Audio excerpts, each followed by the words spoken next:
Hey everybody, it's Master Gallengeist here, bringing you my review for Tony Stark Iron Man issue 12. And this was an okay issue. Uh, it tried to tie in what's been going on in Dan Slott's run with War of the Realms, and it's okay. It's not like it's horrible, but it's not Dan Slott doing it. And we're going into like this different kind of creative team kind of taking up in the middle of his story arc while we're trying to bring it into the War of the Realms story arc as well. It kind of would have worked better if Slott had like ended his arc and had a better kind of fresh starting off point instead of starting off in the middle of what we had done with the Escape. But it's not the worst. It's just getting used to a different kind of writer going through and doing the characters while we're waiting to get back into what's going on in Dan Slott's run. So it starts off and we see that Malekith is talking with this dragon to get him to take on Iron Man because he's a big threat to Malekith and his plans of taking over the Earth.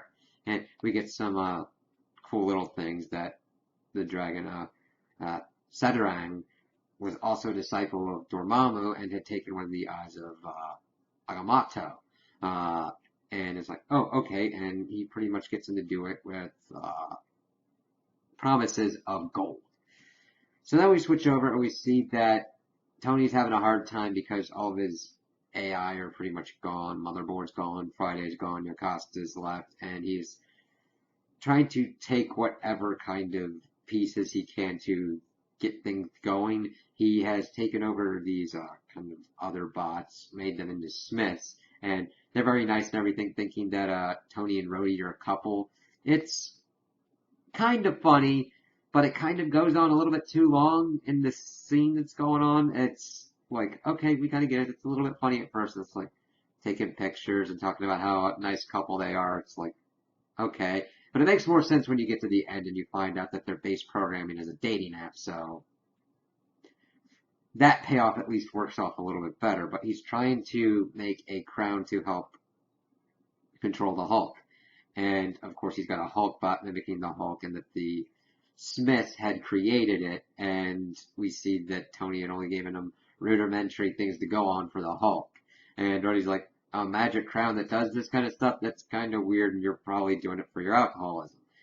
Rhodey's not incorrect on that. He's like, oh, okay, yeah, I'll deal with that after he has had to take care of the giant rampaging robot Hulkbot. So he kind of goes off. We see that Saturn comes in trying to get to Stark, and of course nothing goes really well here for the people at Stark Unlimited. We lose like 3 guards. Bethany is like, what do we do? Rhodey's like, all right, I got this.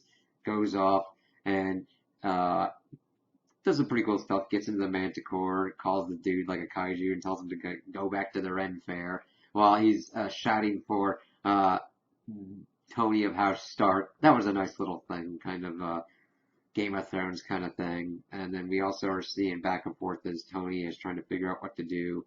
Of course, questioning himself and everything with that happened with the Escape, trying to get in contact with Janet, but only getting her answering machine, and then trying on the crown that he made, and just getting kind of messed up. But of course, he starts figuring out what's going on at Stark Unlimited and flies in there. There's also a little something that the drones, for some reason, just their operating system only was spitting out in Latin, and one dude was able to figure it out and is able to set the bots on there as well. As we also get a cat in a suit, Dr. Shapiro. It was really kind of weird. There's a lot of strange things that happen in here that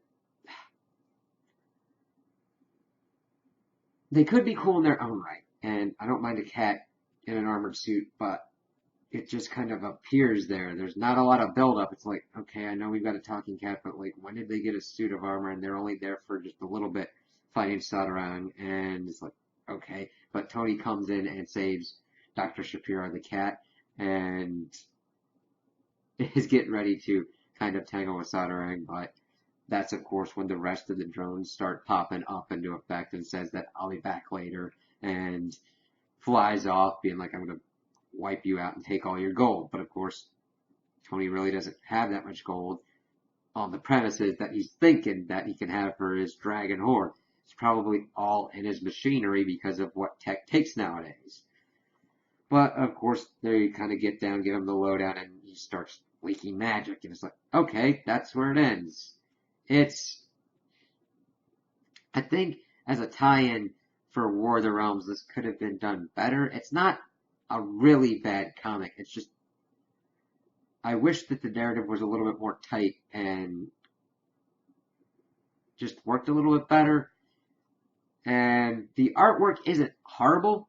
It's just, I like the art that we've been having with Dan Slott's run, and it's just really been doing a lot of cool things there. And this, it just, oh, okay, I understand you have to have other different artists, but some facial expressions were a little bit kind of like, okay, that's interesting.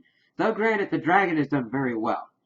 I like that, but we got only a little bit of time with like Tony's armor, and I liked what we saw of Tony's armor. I'm just like a little bit more, but hopefully that'll be in the next couple issues of however long this tie-in goes into effect, and we get a really big Titanic kind of battle with Tony and the Dragon. So those are my opinions on the issue. Tell me what you guys think in the comments below. If you liked it, if you didn't like it, if you agree with me, if you disagree with me. Also like and subscribe, and I hope you have a good day.